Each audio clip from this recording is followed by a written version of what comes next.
Alright, so I figured we would start my countdown to Game of Thrones Season 7. And, so, since I've had Lindsay binge watched like almost all of the seasons, and she is on Season 5 as I record this very moment. Right here now, she is in the middle of Season 5. So, with that all being said, I figured I'd get started on my review for each season, starting with the first one. So, I gotta say, going back to when I first jumped on to this show, um, I was really curious about it, and I asked some friends, like, what did they think of it? What was it about? And is there any, get some feedback on the show, like that would make me want to jump on board, because it's something told me that it was an interesting show, and I am not into medieval shows. I was never into Spartacus or The Tudor or any of that. I don't know. It was just not for me. It was just not my cup of tea. But there was something about Game of Thrones that seemed different, and it is very different from those other shows. And the elements that they had in there, like when you briefly see the White Walkers at the be in the opening scene and of the pilot episode, and when you see three baby dragons at the very last scene in the season finale. I forgot how they kept those elements sort of away from season one, where we just see them briefly, and then we see um, a direwolf who was killed, and she left behind puppies, and um, and that's pretty much it for season one. It's more focused on the premise, which is basically all these different kingdoms who are you know basically fighting to over the main the main kingdom, which is King's Landing, the Iron Throne. It's just um, we see that Daenerys Targaryen and her brother, I think his name is Viserys. It's pronounced like that, where he is willing to sell Daenerys off to Khal Drogo, and in exchange to get an army to get to go over the King's Landing and take back the throne that which belonged to his father, which was they nicknamed him the Mad King, and it's funny looking back on that.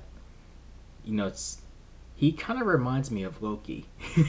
The way he's portrayed, like on the show, he reminds me of how Loki is, where he would say, "I am the rightful king of Asgard." And he's acting that way too, like where I am the rightful king, I am the dragon, da, da, da, da. And then it turns out we know that he really isn't. And seeing that eventually when Joffrey becomes king by the end of the season, that gives us an idea of how unhinged Daenerys' brother would have been if he were on that throne. Joffrey gave us that little bit of an idea of what kind of king Daenerys' brother would have been. And and the interesting thing about this is that I got really attached to Ned Stark, and I was under the belief all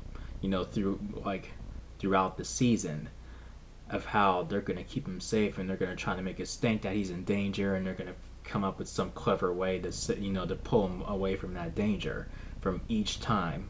I'm like, okay, I'm not falling for that. Him being in danger, you're not gonna kill him off. No, he's the lead character. You're not gonna touch him.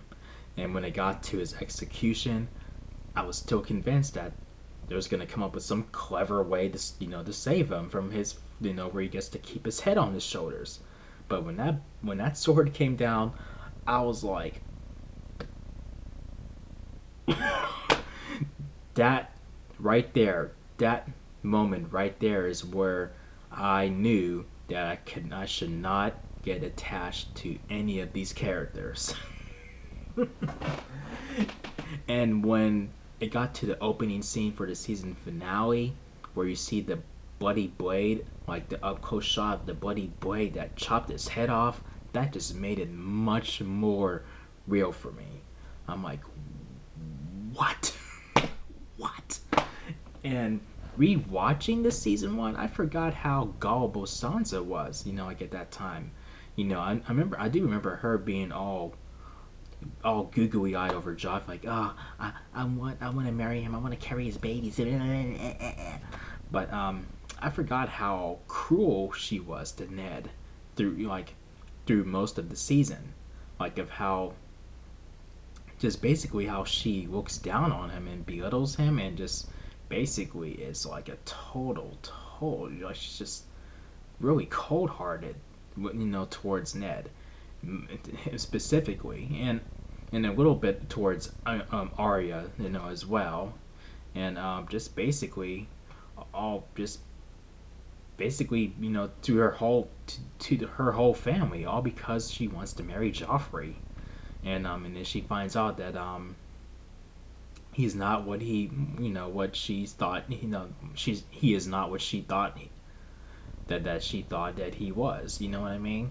I mean, like, made her watch his dad get her dad get executed, and made her look at his head on the pike. I mean, like, I mean, we knew that he was a jerk, but he was like he was much more worse than that. Like, as you went through each episode, I'm like, why is this asshole king?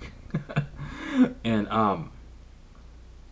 yeah, but prior to that, I mean, you see that the Targaryens are planning to go back to King's Landing and take back the throne that once belonged to their father, and Robert Baratheon is planning to have Daenerys executed, even though he knows that she's pregnant, and wants Ned to basically make sure it happens, and Ned is against it. He won't do it.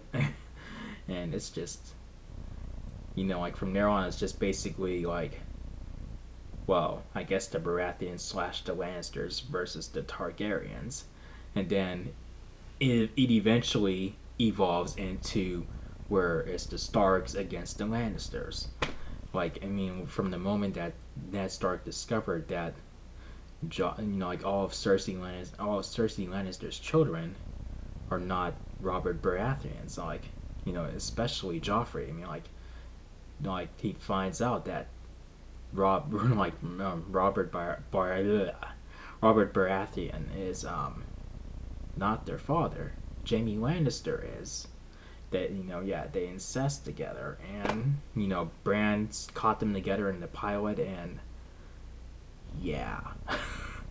I mean, this show has no chill whatsoever, but that's only the tip of the iceberg, like, compared to the rest of the seasons that this show has.